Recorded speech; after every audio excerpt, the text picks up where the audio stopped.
Guys, what's up and welcome back to our YouTube channel. So for today's video nga po, i-discuss naman natin yung 3 super benefits of mangosteen. Ayan, ito yung paborito talaga ng nanay ko, mangosteen. And sobrang tuwang-tuwa yung nanay ko pagka nakakabili nito. Kaya minsan talaga, pag nagkakaroon talaga ako ng pera, binibilan ko rin talaga si mama ng mangosteen. Kasi masarap din talaga siya actually.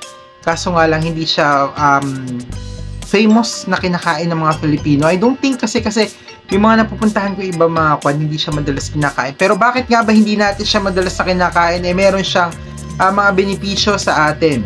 So para malaman po natin, ito na po yung mga benepisyo or super benefits of mangosteen tree. So sana may benepisyo din siya sa bulol, ano? Kasi nabubulol ako. So sabi nga dito, mangosteen, known as the queen of fruits, is a tropical fruit with a sweet and tangy flavor. Here are 3 super benefits of mangosteen. So number 1, rich in antioxidants nga po. Sabi dito, mangosteen is packed with powerful antioxidants. Again, powerful antioxidants including xanthones. Ayan, yan yung mga nakikita natin sa mga MX3 and all. Ayan, di ba? Yung mga xanthones. Ayan. Pero guys, hindi ako sponsor ni MX3. Baka naman para sa nanay ko MX3. Pero yun na nga, sabi dito, which have been shown to have anti-inflammatory and antimicrobial properties. These antioxidants help protect the body against oxidative stress. Reduce inflammation and support overall immune function.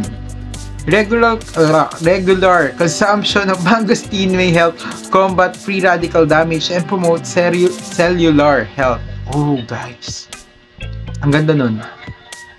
Especially sa cells natin, di ba? Yun yung pinakamaliit na ano nga po natin. So, kailangan talaga healthy yun para healthy tayo. So, napakaganda pala talaga ng mangosteen sa katawan natin. So, number 2, ayan, supports immune health. Ayan, the high vitamin C, ayan, mataas pala siya sa vitamin C content in mangosteen contributes to its immune boosting properties. Vitamin C is essential for the proper functioning of the immune system and helps the body defend against infections and illnesses. So, ang ganda talaga. And sabi pa dito, mangosteen also contains other vitamins and minerals that support immune health, making it a valuable addition to a balanced diet. Nice!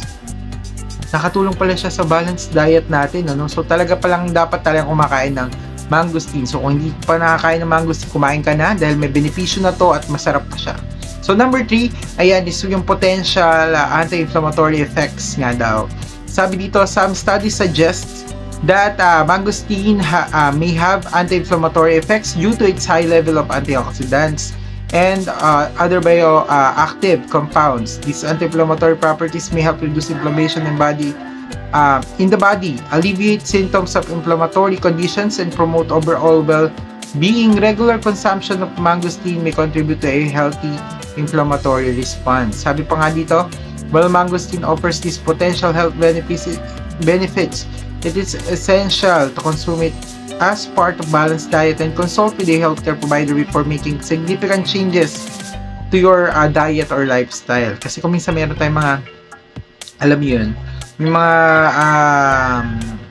balanced diet tayong sinusunod galing sa ating doktor na kailangan din syempre konsulta natin. Sabi pa dito, especially if you have any existing health condition or concerns, incorporating a variety of fruits and vegetables into your diet, including mangosteen, can help support overall health and well-being.